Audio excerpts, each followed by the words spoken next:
உலகையே தனது ராணுவ பலத்தால் முரட்டி வரும் அமெரிக்காவிற்கு தற்பொழுது ஒரு விசித்திரமான மற்றும் தலைகுனிய வைக்கும் சோதனை ஏற்பட்டுள்ளது. ஈரான் மீது போர் தொடுக்க அமெரிக்க அதிபர் டொனால்ட் ட்ரம்ப் தயாராகி வரும் வேளையில் அந்த நாட்டின் மிகப்பெரிய மற்றும் அதிநவீன போர்க்கப்பலான USS ஜெரால்ட் ஆர் ஃபோர்ட் ஒரு மிகப்பெரிய கழிவறை பிரச்சினை வெடித்துள்ளது.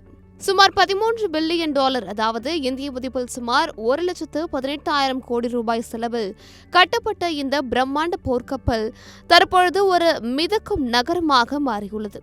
இந்த கப்பலில் உள்ள சுமார் 4,600 வீரர்கள் ஒரு கழிவறையை பயன்படுத்த சுமார் 45 நிமிடங்கள் வரிசையில் நிற்க வேண்டிய அவல நிலை ஏற்பட்டுள்ளது. கப்பலில் உள்ள சுமார் 90% கழிவறைகள் அடைபட்டுள்ளதே இதற்கு மிக முக்கிய காரணம். சொகுசு கப்பல்களில் பயன்படுத்தப்படும் வாக்யூம் சிஸ்டம் தொழில்நுட்பத்தை பயன்படுத்தி இந்த கழிவறைகள் வடிவமைக்கப்பட்டன. ஆனால் தற்பொழுது அந்த தொழில்நுட்பம் மொத்தமாக சொதப்பியுள்ளதால் வீரர்கள் இயற்கை உபாதைகளை கழிக்க முடியாமல் தவித்து வருகின்றனர்.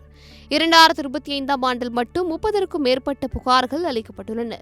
4 நாட்களில் மட்டும் சுமார் 205 முறை கழிவறைகள் பழுதடைந்துள்ளதாக தகவல்கள் தெரிவிக்கின்றன. கப்பலில் உள்ள பொறியாளர்கள் குழு கழிவறைகளை சரி செய்ய ஒரு நாளைக்கு 19 மணி நேரம் போராடி வருகின்றனர். ஒரு பக்கம் ஈரான் மீது போர் தொடுக்கப் போவதாக ட்ரம்ப் மிரட்டி வரும் நிலையில் அவரது மிக முக்கிய ராணுவ ஆயுதமான USS ஜெரால்ட் ஆர் ஃபோர்ட் அடிப்படை வசதிகள் கூட இல்லாமல் முடங்கி கிடப்பது அமெரிக்க ராணுவத்தின் தயார்நிலை குறித்த கேள்விகளை எழுப்பியுள்ளது. வீரர்களின் உடல்நலம் மற்றும் மனநிலை பாதிக்கப்படுவதால் ஈரான் மீதான தாக்குதல் திட்டத்தில் இது மிகப்பெரிய பின்னடைவை ஏற்படுத்தலாம் என அஞ்சப்படுகிறது.